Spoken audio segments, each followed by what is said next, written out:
Ah, apareci. Oba! Voltamos. Voltamos. Vamos lá. Então, só deixa eu dar uma checadinha se tem alguma pergunta aqui. Perfeito. Deixa eu organizar aqui. Bom, no WhatsApp não chegou nada ainda. Tem pessoal, outros professores nos dando suporte aqui, alunos, vamos ver se vem alguma pergunta. Voltando à questão da qualidade formal de vivência desse Sim, período moderno, sim. Raul, qual é a tua opinião sobre essa transição do que aquilo para ti e para mim era muito adequado e interessante para o que temos hoje em termos de construção de edifícios e de espaços públicos? Eu tenho uma opinião muito particular, mas acho que a tua me interessa mais agora e para os nossos Olha, alunos. eu acho que, assim, antes de mais nada, teve uma razão econômica muito séria e muito complicada. Aliás, uma razão econômica que potencializou esse grupo de modernos construir tanta coisa boa em quantidade em São Paulo. A gente tem que Uhum, lembrar que começa com a lei do inquilinato do Vargas, que inviabiliza o negócio do aluguel. Pouca gente quer alugar, os aluguéis ficam muito caros, então a ideia é você vender apartamento em condomínio. Era mais sim. negócio do que alugar imóveis. Então os mais pobres que alugavam um apartamento, um quartinho, moravam em cortiços, acabam sendo meio que expulsos por essa política meio desastrada do Vargas, Sim. e a classe média começa a comprar apartamentos por prestações que podiam durar 4 anos, 5 anos, 6 anos. Não havia BNH, não havia caderneta de poupança. Então, assim, Uhum, financiamento era muito frágil. Mas como as pessoas, do pobre ao rico, vinham de casa, de morar em casa, morar em prédio era uma novidade. E especialmente das classes médias para cima, as pessoas viam prédio como cortiço, né, sim, habitação exatamente. coletiva. Então, os arquitetos, ponto um, eram convocados a dar status a esses prédios, e o modernismo, nesse aspecto, tinha todo instrumental, paisagismo, um painel, um mural, artes, criar uma experiência de luxo, mesmo que fosse Sim. empilhada num prédio, mas também como os arquitetos eram uma profissão nova, né? A arquitetura tinha acabado de se desmembrar da engenharia, as faculdades de arquitetura tinham sido recém-criadas. Muitos arquitetos viram nesse novo negócio como as startups daquela época. Vou criar o meu Hum. aplicativo. Em 1949, criar o meu Aham. aplicativo era: vou criar minha construtora. Porque naquela época, ironicamente, os arquitetos achavam que eram muito mal pagos, que o projeto era mal remunerado. Claro que isso mudou muito no Brasil nos últimos anos. Mas naquela época, os arquitetos diziam: por que eu vou fazer o projeto por um terceiro se eu Sim. posso criar minha construtora? Eu consigo amigos, vizinhos, investidores que vão querer esses apartamentos, e eu desenho tudo. Então, eu diria que mais de um terço, eu diria que metade dos prédios que eu falo no meu livro são de arquitetos empreendedores. Então, eles tinham controle total da obra. Aliás, muitos deles, eu também conto no livro, eles iam morar nos prédios que projetavam. Era muito comum, aliás, eu estou construindo um prédio, quando ficar Uhum. pronto, vou levar minha família, meus filhos, dou para o meu cunhado um apartamento, uma unidade, etc. Então havia. Eu brinco que era uma espécie quase de uma arquitetura de massas, porém boutique. Ou seja, cada projeto só podia ser construído quando você vendia todas as unidades, por não ter o financiamento. Ou seja, não existia Ah, exatamente. construtora Sim. que podia fazer, vamos fazer 100 prédios ao mesmo tempo. Copia e cola, todos iguaizinhos, Aham. sem personalidade, ignorando o terreno, ignorando a insolação. Naquela época, não. Você Exatamente. junta uma turma, tem os 30 unidades pagas, agora a gente pode construir. Então, isso tinha um controle de qualidade desse arquiteto construtor que era fantástica. E aí tem dezenas de exemplos em São Paulo desses arquitetos que eram empresários, que eram incorporadores, né? Eu falo muito do Korngold no livro, porque ele construiu Sim. muito. O João Kohn que é vivo, né? O João Kohn fez 150 residenciais, né? E com uma qualidade estupenda. Só que no final dos anos 50 e início dos anos 60, que eu conto no livro em detalhe, por N razões, o Brasil quebrou. O Brasil construiu Brasília sem grande financiamento, sem orçamento. A gente se endivida loucamente com a FMI. Aí tem um racha, o FMI diz que não vai mais emprestar para o Brasil, porque estava notando que a gente ia calotar. E aí Juscelino Kubitschek começa a imprimir moeda, imprimir dinheiro. E tem uma inflação maluca. E naquela época, os juros eles só podiam ser reajustados assim 12% ao ano. Então até conto a história, por exemplo, do Artacho Jurado no livro, né? Ele vendia aqueles prédios com 300 apartamentos, tudo pago, né? Tudo aí dividido. O preço estava aumentando 100% ao ano. E ele só podia reajustar 12% a mensalidade. Então chega um momento que esses arquitetos modernos, esses construtores, começam a falir, quebrar, ou têm inadimplência, ou começam a ser processados pelos condôminos que não viam os prédios prontos. Ou seja, termina como uma tragédia. Aliás, a gente sabe como essa história termina, né? Jânio Quadros já pega um país quebrado e renuncia pouco depois. O João Goulart mal consegue controlar a inflação, que atinge o recorde, né, em 63. Vem o golpe militar, vem a ditadura, e um dos primeiros atos da ditadura para reconstruir a construção civil foi criar o BNH, que é Banco Nacional de Habitação. De onde vinha o dinheiro desse banco? Eles criam um imposto compulsório, FGTS. Você pega um naco do salário de todo brasileiro e dá para o BNH. Então a regra muda muito em relação aos anos 50. Ou seja, vamos construir prédios muito rapidamente para que não venha uma outra crise e acabe com todas as construtoras. Ou seja, cada crise que vem, e a gente entende bastante de crise sendo brasileiro, a cada crise que vem as pessoas se tornam mais cautelosas, né? Mais conservadoras. Então, aqueles audaciosos dos anos 50 quebraram, e a geração seguinte, que é uma geração dominada por engenheiros, não por arquitetos, ela é muito mais conservadora. Esse é o lado econômico, né? Do lado arquitetônico, claro, não era mais novidade. O modernismo, que era essa coisa revolucionária nos anos 40, em 60, com a inauguração de Brasília, vira mainstream. Não é nada mais establishment que a arquitetura do governo, a arquitetura da capital. Então, muita gente também começa a criar algo novo. E não foi só aqui, né? O pós-modernismo, Venturi, é anos 60. Então, no mundo, muita gente começa a criticar ou a reclamar do brutalismo, do modernismo e afins, e tenta outras coisas, né? Nos Estados Unidos teve essa cultura Las Vegas, frontões romanos. Aqui em São Paulo vem os neoclássicos, os neomediterrâneos, essa recriação, etc, etc, etc. Então... E aí, e o nível disso? Como é que é para ti, o nível disso? Triste. Muito triste. Assim, porque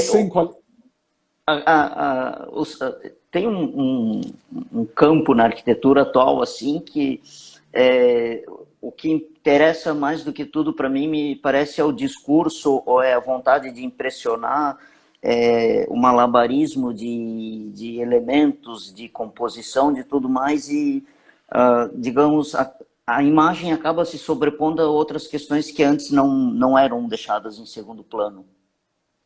Claro. Uma coisa de imagem, de ansiedade, de sempre estar inovando, de sempre estar mudando e o grande propósito da arquitetura ser o câmbio e não mais outra questão mais consistente do que não a mudança. Mas é que eu acho que no Brasil é quase o oposto disso. né? A arquitetura e o mercado imobiliário, ambos, são muito conservadores. Eu acho que seria ótimo se houvesse pelo menos uma fome de inovação. Mas não, a inovação no Brasil é de uma minoria. É um nicho. Quando as pessoas me falam das Arvos em São Paulo, ou da Smart em Porto Alegre, ou o trabalho do Isaac Weinfeld, ou do Márcio Kogan, etc., eu falo, é um nicho. Assim, a grande construção no Brasil, hoje, é super careta, é igual a de 10 anos, é igual a de 20 e é igual a de 30. E mesmo em muitas faculdades de arquitetura, eu não conheço a de Joinville, há tabus que ainda, assim, você tem que entrar na sala de aula e, olha, o plano piloto de Brasília é genial, São Oscar Niemeyer. Então, o aluno que diz, não, eu quero trabalhar com bambu, eu quero trabalhar com materiais pré-fabricados, eu quero fazer uma arquitetura mais tecnológica. Muitos professores desestimulam esses alunos. E eu acho que fica essa coisa, o brutalismo, pelo menos em São Paulo, né, nossa escola paulista foi tão forte, é como se a gente continuasse a ter que repetir a escola brutalista dos anos 60. E toda arquitetura tem a sua época e a sua geografia, né? Exatamente. Ou seja, o Rino Leve tem até uma citação que eu coloco dele no livro, que ele fala, olha, é até bom que todo mundo não tenha abraçado o modernismo, porque a partir de um certo momento vai se tornar escolástico, vai se tornar uma fórmula e é hora de a gente procurar outras coisas. Exatamente. O Rino Leve fala isso, e às vezes eu acho que é um conservadorismo na sociedade brasileira de não tentar procurar outras coisas. Isso fica muito evidente no apartamento de 4 por andar habitacional, né? No prédio de 4 por andar, com a planta que sempre se repete e negando todo o contexto territorial. Olha, né? a Gi Andretta está falando aqui que ela nunca fez um programa em bambu. Eu acrescento madeira. Assim, você vai para qualquer faculdade de arquitetura, na Áustria, na Espanha, no Japão, fala-se muito de madeira. No Brasil, não. A gente fala concreto, concreto, concreto, concreto, concreto. Então, eu acho que é um conservadorismo e em parte, eu brinco que a atração do meu livro é por demonstrar que os arquitetos dessa época, além de serem muito malucos e muito ousados, eles estavam testando. A gente tem que lembrar que tudo aquilo, por isso que eu brinco com a questão das startups. Os incorporadores que contrataram o Niemeyer, vamos fazer o Copan. Não havia nenhum edifício em São Paulo com 1.100 apartamentos, de 7 tamanhos diferentes, em forma de S deitado. Podia ter dado muito errado, podia não vender nenhuma unidade, as pessoas podiam odiar. Então, era uma ousadia, né? Quando a Galeria do Rock, que é um dos meus prédios favoritos em São Paulo, foi incrível. Quando ele foi projetado pela Maria Bardelli e pela Hermano Cifredi, eu me pergunto, o que era em São Paulo fazer um prédio de 7 andares, só de lojas... Aberto, né? Todo aberto, sem caixilho, todo aberto e num terreno estreitíssimo. E totalmente aberto, choveria, literalmente.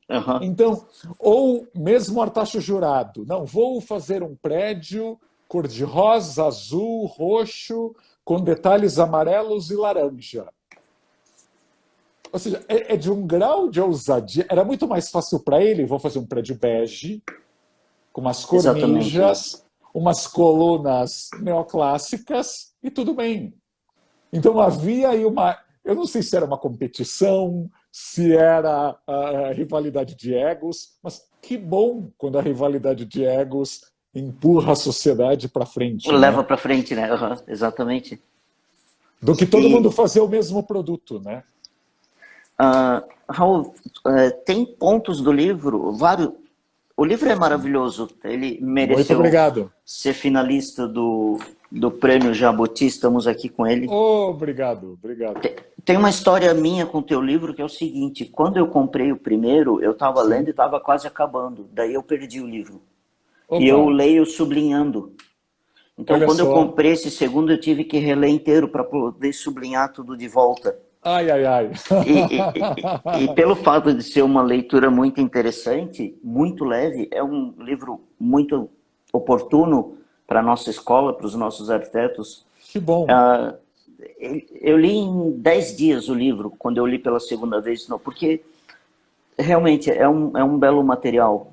E um Muito dos obrigado. pontos, por nada, um dos pontos abordados mais na parte final do livro Aham. é a questão da densidade das cidades. Quando tu começas a Sim, comparar São Paulo com Paris, Barcelona, claro, a densidade de habitantes por quilômetro quadrado, claro. e leva a questão daí para os edifícios em São Paulo que antigamente eles eram encostados um no outro, e com a questão do recuo e a lei do desadensamento, a gente acaba perdendo a área edificável no terreno. Claro, claro. E até isso eu achei interessante, assim, de um não-arquiteto levantar essa questão, um jornalista, digamos, eu achei muito oportuno isso. E já vi em algumas palestras tuas também esse tema voltado à densidade do Sim. prédio isolado no terreno. Tu poderias falar um pouquinho para a gente Claro, disso, claro. por Olha, favor? para mim tem uma questão, tem até uma foto no livro que mostra, né? Aquela área onde o Copan foi construído, antes tinha uma vila de casas e alguns Uhum, sobrados. Então, na melhor das hipóteses, moravam 150 pessoas ali, numa área central da cidade, onde uhum, estavam os empregos, onde estavam os cinemas, os cafés e principalmente onde estava o bonde. E hoje tem o metrô. Quando aquelas casinhas são demolidas e você coloca o Copan ali, se permite que 4.000 pessoas morem num lugar onde moravam 150. E essas 4.000 pessoas agora estão perto do emprego, do metrô, do ônibus, de vida cultural, de restaurantes e afins. O problema é que o Copan é uma exceção.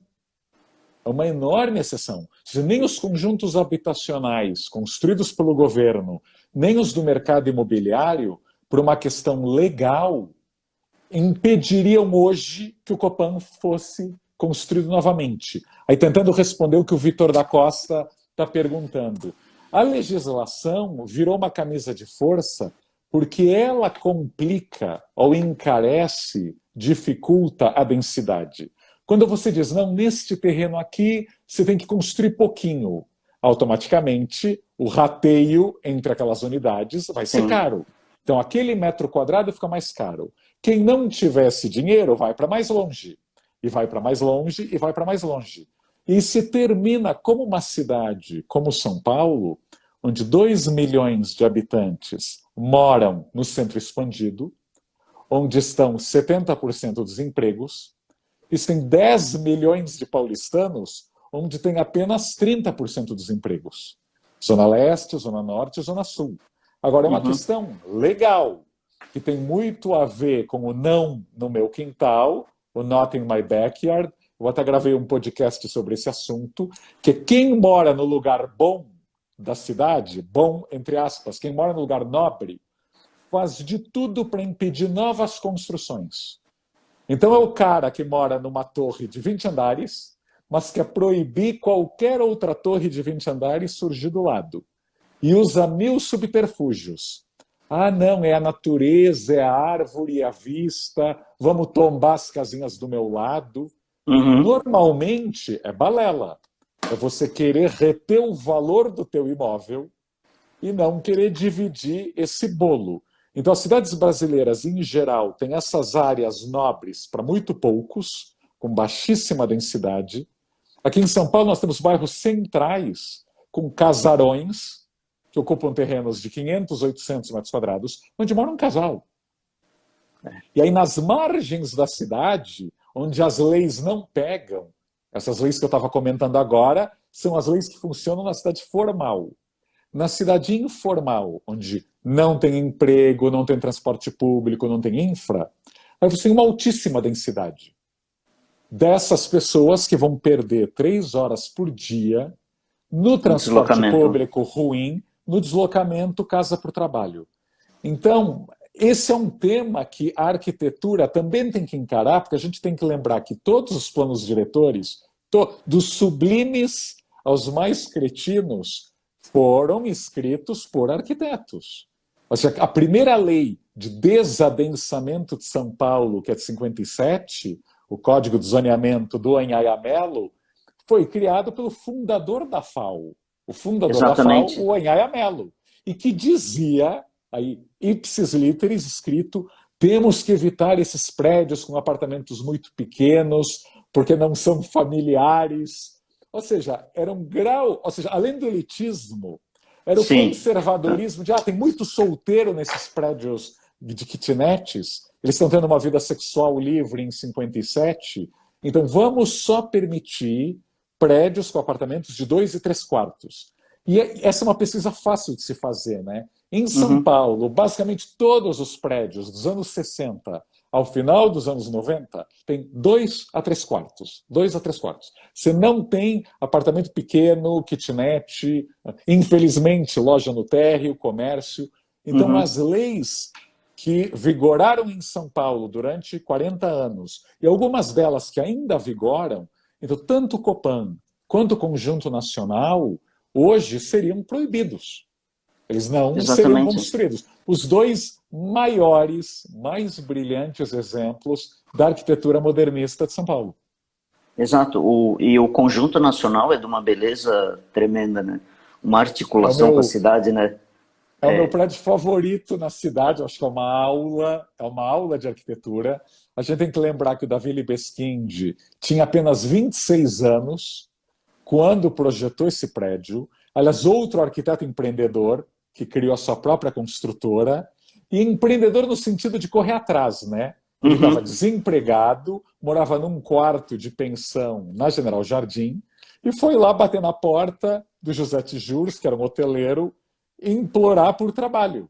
E o José Tijoux tinha aquele terreno na Paulista com a Augusta, e diz, olha, eu ia fazer um hotel aqui, a prefeitura não deixa fazer hotel na Paulista, estou querendo me desfazer desse terreno, olha, inventa algo aí, que aí eu te contrato se o projeto for bom.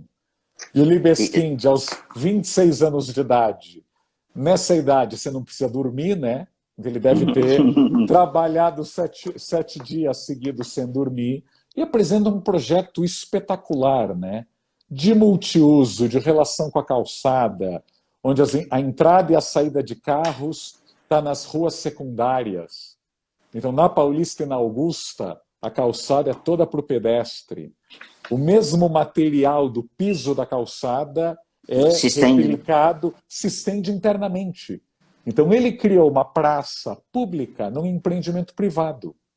Não tem muro, não tem guarita, não tem grades com espinhos em cima, não tem jacaré. Você entra, não tem crocodilo de castelo medieval. Você entra. Então, é um projeto brilhante e que de segunda a domingo é vivo, porque ele fez essa mistura, né? Escritórios pequenos, escritórios grandes para grandes empresas e apartamentos. E no térreo, né? Uma grande galeria, né? Cinema, lojas, galeria, restaurante. E o térreo é recuado em relação ao volume do primeiro andar, esse volume horizontal que vai até o jardim de inverno, onde o Fasano tinha o salão de festas, o que na prática ele criou uma marquise em plena Paulista. Então está chovendo ou está o sol forte, as pessoas se abrigam no Conjunto Nacional. Então o projeto, ou seja, esteticamente acho lindo, mas urbanisticamente é brilhante. E a gente não conseguiu repetir, reprisar esse brilhantismo até hoje. Se você me perguntar qual é o Conjunto Nacional do século XXI, vou te falar, não tem. Raul, tu moras em São Paulo, certo? Sim, moro aqui. Então, e tens conexões com os prédios, tens prédios favoritos, tens cantos da cidade, espaços, pequenas praças ou parques. Bom, a gente aqui em Joinville é a maior cidade do estado. Sim. de uma colonização, de uma formação inicial industrial muito forte, onde o lazer era realizado dentro das recreativas, das indústrias. De modo que a praça e o parque nunca fez falta, de fato, para a gente. Claro, claro. E isso se posterga até hoje. Os parques, a pessoa em Joinville tem que estar trabalhando, não pode ser vista na rua. Essa coisa da apropriação do espaço público aqui ainda é vista com certo conservadorismo, como tu já vinhas apontando antes. Temos também o problema das calçadas aqui. Uma turma nossa da faculdade fez um levantamento e chegou em 2% das calçadas adequadas na disciplina de urbano da maior cidade do estado. Então, veja, como é que um estudante de arquitetura pode conseguir se encantar com a própria cidade, não estando em São Paulo? Desculpa se eu peguei pesado na pergunta. Não, olha, aliás, eu tenho um amigo aqui, o Jay, falando que ele é de Joinville, brincou muito nas recreativas. Tem um problema para eu responder a tua pergunta, que eu não conheço Joinville. Eu imaginava que não conheceria. Eu já tive em Floripa, no Balneário Camboriú, tive em Gaspar, tive em outras cidades aí de Santa Catarina, mas não conheço Joinville. Então, para mim é difícil responder especificamente. O que eu te responderia sobre cidades médias no Brasil e cidades pequenas são duas coisas. Uma, se a cidade média começa a fazer muitos condomínios fechados, você está sugando a vivacidade das ruas. Então, para você ter um centro legal ou centros legais, tem que ter gente na rua. E gente na rua que consuma para poder manter um café, uma sorveteria, uma livraria, um cinema abertos. Sim. As pessoas moram em cidadelas fechadas com muro alto. Essas pessoas se escondem da vida pública, a vida pública perde atratividade e a rua fica erma. Então, eu não conheço Joinville, mas visitando Sinop, no Mato Grosso, ou Ribeirão Preto, aqui no interior de São Paulo, sei que são cidades que estão no caminho errado, que não estão promovendo essa vida na rua, essa integração, que é o que todo mundo gosta quando viaja para o Rio, para Buenos Aires, para Nova York, para Paris, essa integração entre moradia, trabalho, entretenimento, nos mesmos bairros e, se possível, a pé. Né? E as cidades mais criativas do mundo estão cada vez mais lutando para criar uma cidade sexy para quem quer caminhar e para quem quer andar de bicicleta. É o que separa uma cidade desenvolvida de uma cidade atrasada hoje em dia, é o grau de políticas para fomentar o transporte sustentável. Então, Nova York fechou várias pistas para carros na Broadway e na Times Square para aumentar as calçadas. E Paris e Bogotá hoje, em plena pandemia, estão fechando avenidas para as pessoas andarem de bicicleta. Então, se Joinville conseguir fazer com que os locais andem mais na rua, se encontrem, paquerem, façam compras, etc., ela já vai ser muito diferente das demais cidades brasileiras. As demais cidades brasileiras, mesmo as seguras, ou muito mais seguras que São Paulo e Rio, é grade, muro, vida dentro do shopping, o shopping é um caixotão fechado, você não vê o que está acontecendo lá dentro e vice-versa. O oposto da Galeria do Rock. Quando você lembrou dos terraços da Galeria do Rock, ou seja, é um raro lugar de compras que é totalmente devassado por espaço público. Elas até servem, né, de terraço para quem está lá ficar olhando a vista. O que a gente está fazendo no Brasil é o oposto. De novo, a gente paga por ser desinformado em relação ao mundo. É simples. Exatamente. Ou seja, a pessoa que insistiu, que recebeu no grupo de WhatsApp que a cloroquina ia liberar todo mundo, que a gente não precisava nenhum tipo de confinamento, porque a cloroquina era um milagre, é normalmente gente que não leu o que estava acontecendo na Coreia, em Taiwan, na Europa. Ou seja, até o Trump, que não é exatamente o líder mais iluminado do mundo, o Trump deixou de falar de cloroquina e os brasileiros que vivem na bolha, na província, estavam falando da cloroquina. Então não é só na arquitetura, né? Você saber o que está acontecendo no mundo, o prefeito tem que ser alguém informado. O empresário imobiliário tem que ser alguém informado. Os vereadores, na hora de votar em leis, têm que saber que, às vezes, o que eles aprovam vai construir uma cidade pior e não uma melhor. Ou seja, a gente tem muitas boas intenções, mas a gente estuda pouco o resultado. A gente tem que aprender a estudar resultados. Isso é fundamental. E agora, encantar os arquitetos, eu acho que esse poder enorme. Vou dar, então, esses exemplos para os alunos, né? Que eu não estou vendo aqui, não sei como eles são, mas aqui visualizando uma turma que deve ter, sei lá, entre 18 e 25 anos e mora aí em Santa Catarina. Se o Davi Libeskind, aos 26 anos, projetou um prédio que hoje, 66 anos depois, a gente continua achando genial, que um arquiteto é capaz de fazer. Quando eu falo da Maria Bardelli, exatamente, e para as arquitetas, para as estudantes que estão nos assistindo, a Maria Bardelli era uma arquiteta mulher nos anos 50. Não devia ser nada fácil. Então, o que ela tenha exatamente. desenhado? Ela desenhou 4.000 lojas. Essas maiores galerias da cidade foram desenhadas pela Maria Bardelli.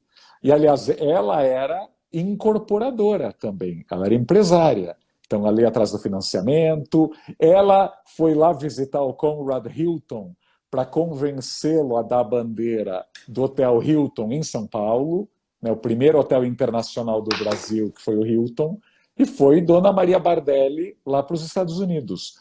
Então, eu acho que assim, é tanto poder, se você acreditar no seu taco, estudar muito, muito, muito, for ambicioso, preparado, mas aquela coisa, no livro tem até umas receitas, né? Claramente, esses arquitetos dessa geração eram bons vendedores de peixe, bons comunicadores, né? Muito articulados, muito organizados. Sabiam ir atrás do mecenas, sabiam ir atrás do financiamento, sabiam vender os projetos. Porque assim, os clientes daquela época também eram conservadores. Tinha uma lábia aí de você explicar porque o teu projeto ia vender, porque o teu projeto era o melhor. E eles conseguiram muito. Tanto que até hoje a gente está falando deles. Então, não envelheceram mal, pelo menos. E tem uma das palestras que eu vi do Aravena na internet. Sim. Tem uma em que ele fala das cidades no sentido que tu já falaste aqui. Falasse exatamente do jeito que ele fala, muito interessante, de que se as cidades não forem sedutoras, não forem interessantes, ela não traz o melhor de determinada área para morar aqui. Ele pode até vir para uma cidade menor por termos de segurança, sim. Então ele fica um tempo, mas depois ele pode se enjoar. Mas as cidades que não forem interessantes não terão os melhores indivíduos vivendo nela. Não terão as pessoas que geram mudanças. Claro. Nem os indivíduos, nem as empresas, né? A gente tem que lembrar que hoje em dia, qualquer empresa criada no Vale do Silício, perto de São Francisco, ou qualquer empresa criada em Hangzhou ou Shanghai, na China, ela em poucos anos ela vira um unicórnio, uma empresa bilionária, e vai abrir escritórios pelo mundo. Então, você imagina a responsabilidade do diretor do Facebook, ou do diretor da Tencent, ou da Didi, ou da Uber. Tenho que abrir um escritório na América do Sul, ou tenho que abrir um escritório no Brasil. Ele pode não gostar nada de chegar em Cumbica e encarar a Marginal Tietê e o Rio Tietê. Elas não à toa, várias multinacionais com sede para a América Latina, na cidade do Panamá, em Miami, em Santiago do Chile e até Buenos Aires. 18h50, Mendes. Não posso dar nada. Raul, desculpa. Imagina. Entraram com um recado aqui falando que a gente tem que encerrar isso. Por Em questão 9 minutos, não, Tá, até 7, ótimo. até 7, 9 minutos, ainda dá. Ótimo. Pode, Então, eu acho desculpa que interromper. não, eu acho que as cidades, eu vou dar um exemplo de Singapura, que eu conheço bem. Singapura, ela se urbanizou e cresceu muito nos anos 60 e 70, numa época que importava da casa para a população. Então, conjuntos habitacionais feíssimos, em, como se diz, superquadras, mas era um lugar muito pouco sexy. Ainda mais uma ditadura, cheia de regras, etc. e tal. E eles perceberam que outras cidades mais liberais e mais bonitas pelo mundo, especialmente na Ásia, Hong Kong, Sim. Seul, Tóquio, mesmo Xangai, estavam tirando empresas que poderiam ir para Singapura. E Singapura começa a investir em jardim botânico, em parques, em arena de shows, em grandes eventos esportivos, levam para lá Fórmula 1, levam para lá torneios de tênis, shows, relaxam essas leis moralistas e investem muito na arquitetura. Investem muito na arquitetura. Ou seja, Singapura hoje é uma cidade muito mais bonita do que da primeira vez que eu estive lá há 12, 13 anos. Eu voltei há 2 anos, é outra cidade. Muito, até as estações de metrô são mais bonitas. Então, Singapura sabe que ela está competindo numa liga de cidades muito interessantes. O problema é que no Brasil, nessa nossa bolha um tanto monoglota, nem São Paulo nem o Rio estão nessa liga de cidades. A gente não está competindo com Barcelona, ou com Madrid, ou com Miami, ou nem com Panamá.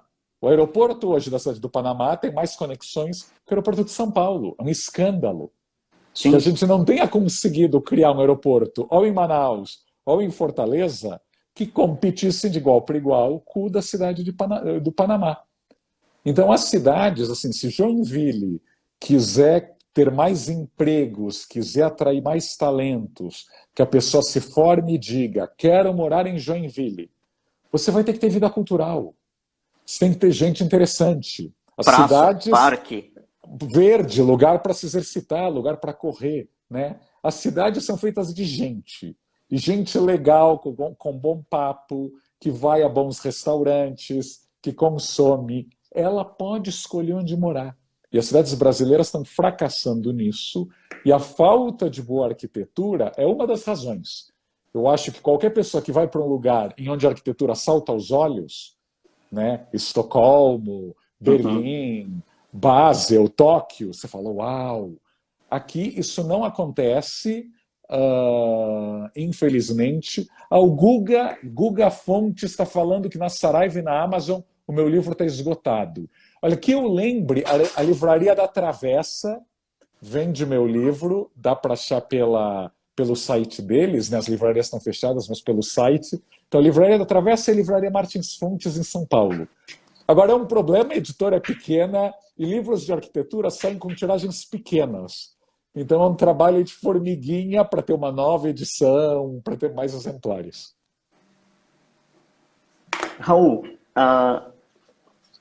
numa entrevista entre arquitetos na internet também, um dos membros da mesa ali acabou dizendo o seguinte, que a arquitetura e o mau gosto formam uma aliança indestrutível. Não sei, ele me pareceu coberto de razão. Quem falou isso? Ele era um canal de TV que estava entrevistando o Aravena. E esse sujeito é um arquiteto. Esse é um arquiteto também que tem alguns membros ali. Esse é arquiteto também. E ele fala que tem uma aliança indestrutível entre o mau gosto e o dinheiro. Mas sabe que eu sou um otimista. Aliás, nisso eu sou muito otimista. Eu acho que tudo na vida depende de formação, informação, etc.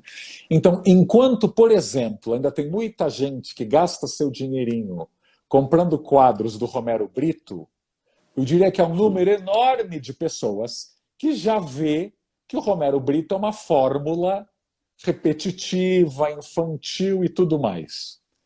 Gastronomia. São Paulo, há 20 anos, você ia para restaurantes com toalha, xadrez de cantina, o prato era uma montanha de comida, E você não gostava de comida brasileira. Você tinha aqui no restaurante italiano, num francês, ou no máximo um japonês para impressionar. Aos poucos, a gastronomia ensinou, pelo menos a elite paulistana, o que é comer bem. Os chefes se tornaram estrelas, todo mundo Sim. quer ser chefe. E dominaram as TVs, os programas de TV da GNT, pelo menos. Essa transformação, tanto da gastronomia quanto da pintura, e eu diria da literatura, etc., é porque Será que houve porta-vozes. Ou seja, a arquitetura no Brasil não tem um Alex Atala. A arquitetura no Brasil não tem alguém que explique para a grande massa quais são as vantagens de uma boa arquitetura. E isso, cá entre nós, é culpa dos arquitetos. Enquanto os arquitetos falarem difícil, falarem jargão, vão para uma entrevista de TV e falam de volumetria, de Zeis, de siglas e siglas, CEPACs, siglas e siglas que ninguém nunca ouviu falar, vai ser muito difícil você ter esses aliados fora do mundo da arquitetura. Os arquitetos mais famosos do mundo hoje sabem falar muito, muito, muito com políticos, com empresários. Tem um grande documentário, não sei se vocês viram, chamado The Competition, o concurso que trata de um concurso para se fazer um museu em Andorra, na fronteira, né, de Espanha com França. E você vê os maiores arquitetos do mundo, o charme que eles jogam nos clientes. Ou seja, e a culpa dos... Desculpa, Giandretta, a culpa é dos arquitetos. Eu posso te dar 1000 exemplos de arquitetos que não sabem se comunicar, de arquitetos que passam a vida reclamando, mas que jamais aproveitaram para pedir uma audiência no poder público, ou que vão para uma reunião de mercado imobiliário sem ter estudado viabilidade econômica. É como se eu, jornalista, fosse para uma entrevista sem me preparar para fazer as perguntas. Isso eu vejo sempre. E é um problema que começa nas faculdades, e pior ainda, acontece quando um arquiteto é muito bem sucedido e o resto da classe começa a criticá-lo. Então você tem que ter exemplos, tem que ter exemplos. E, de novo, eles querem lucro. Aí eu discordo totalmente de você. Lucro que é o chefe de cozinha, lucro que é o dono do hotel. Então, essa ideia, eles querem lucro e o arquiteto não, desculpa, é balela. O arquiteto precisa ter trabalho, e se o arquiteto não conseguir convencer o seu cliente de que ele vai ter lucro com o seu projeto brilhante, inovador, que agrega valor, não será contratado. Então, eles contratam diretamente engenheiros porque eles não veem valor agregado na arquitetura. Agora, desculpa, de novo eu vou falar do mundo. No mundo, há arquitetos cheios de trabalho. Aravena, aliás, que você citou, é um grande exemplo. E tem na Suíça, na Espanha, nos Estados Unidos e na Argentina, aqui do lado. Então, essa é a ideia. E eu não acredito que o mercado imobiliário dos outros países não queira ganhar dinheiro. Ele também quer ganhar dinheiro. A diferença é que os arquitetos lá também estão ganhando dinheiro. Então, essa atitude derrotista, eles só querem ganhar dinheiro, eu sou puro. Desculpa, mas nesses 2 anos não que eu encaixa esse divulguei discurso, o livro, né? já me cansou, porque assim, é uma choradeira, é como se eu falasse, o jornalismo está tão ruim, não vou fazer nada. Não, desculpa. A gente tem que ir atrás, e se no Brasil não se valoriza a arquitetura, de novo, a culpa é dos arquitetos. Ninguém foi na porta do Alex Atala implorar que ele promovesse a cozinha brasileira. Ele conquistou o espaço dele. A Helena Rizzo conquistou o espaço, o pessoal do MasterChef, etc. Os arquitetos do Brasil têm que prestar atenção o que é que tem dado certo, fora e etc.